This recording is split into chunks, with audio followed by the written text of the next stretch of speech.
Après le déluge de Noé, Dieu donna à l'humanité une nouvelle occasion de peupler la terre et de vivre selon sa volonté. Mais, avec le temps, les hommes s'éloignèrent de nouveau de Dieu. C'est dans ce contexte qu'apparaît un personnage puissant et mystérieux nommé Nimérode. Son nom est associé au premier grand royaume des hommes et à l'un des événements les plus célèbres de la Bible, la tour de Babel. Mais derrière cette histoire se cache une question importante. L'homme peut-il atteindre Dieu par ses propres forces? Ou bien est-ce Dieu qui doit venir à la rencontre de l'homme?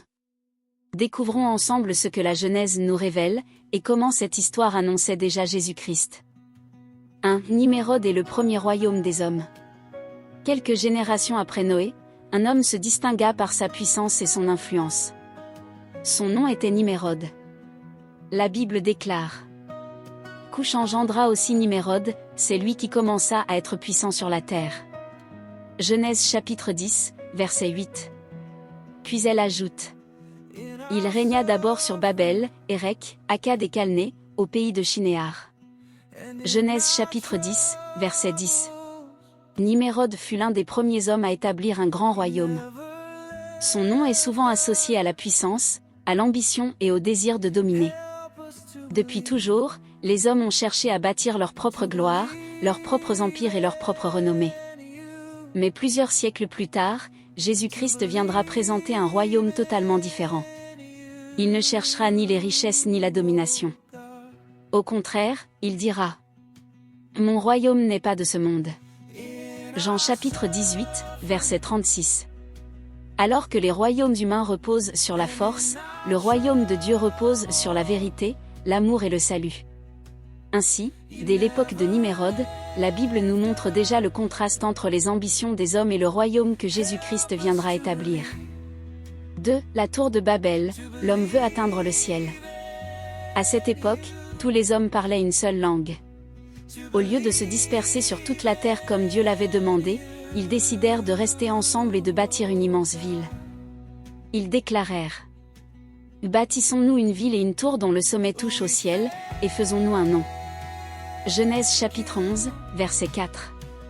Le problème n'était pas la hauteur de la tour. Dieu n'avait pas peur que les hommes puissent réellement atteindre le ciel. Le véritable problème était l'orgueil du cœur humain. Les hommes voulaient se faire un nom.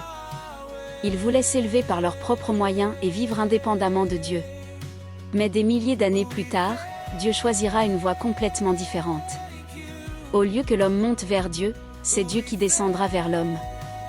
L'Évangile selon Jean déclare: La parole a été faite chair, et elle a habité parmi nous. Jean chapitre 1, verset 14. Jésus-Christ est venu vivre parmi les hommes pour leur offrir ce qu'ils ne pouvaient obtenir par eux-mêmes, le salut. À Babel, les hommes voulaient atteindre le ciel par leurs œuvres. En Jésus-Christ, le ciel vient à la rencontre des hommes par la grâce. 3. Après Babel, Dieu appelle Abraham et prépare la venue du Messie. Après la confusion des langues à Babel, les peuples se dispersèrent sur toute la terre. On pourrait penser que le projet de Dieu pour l'humanité avait échoué. Mais Dieu n'avait pas dit son dernier mot. Au milieu des nations dispersées, Dieu choisit un homme nommé Abraham, qui sera plus tard appelé Abraham. Il lui adressa un appel extraordinaire. Va-t'en de ton pays, de ta patrie et de la maison de ton père, dans le pays que je te montrerai. Genèse chapitre 12, verset 1. Puis Dieu lui fit une promesse qui allait changer l'histoire du monde. Il déclara: Je ferai de toi une grande nation, je te bénirai et je rendrai ton nom grand. Genèse chapitre 12, verset 2. Mais la promesse la plus importante se trouve au verset suivant.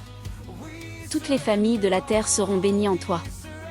Genèse chapitre 12, verset 3. À première vue, ces paroles semblent concerner uniquement Abraham et sa descendance. Mais plusieurs siècles plus tard, l'apôtre Paul révélera le véritable sens de cette promesse. Il écrira: Les promesses ont été faites à Abraham et à sa descendance. Il ne dit pas « et aux descendants », comme s'il s'agissait de plusieurs, mais comme il s'agit d'un seul, et à ta descendance, c'est-à-dire à Christ. Galates chapitre 3, verset 16. Ainsi, après l'orgueil de Babel, Dieu choisit la foi d'Abraham. Alors que les hommes cherchaient à se faire un nom, Dieu préparait déjà la venue de Jésus-Christ, celui par qui toutes les nations de la terre seraient bénies. L'histoire de Babel nous montre ce que l'homme peut produire par lui-même. L'histoire d'Abraham nous montre ce que Dieu peut accomplir par la foi.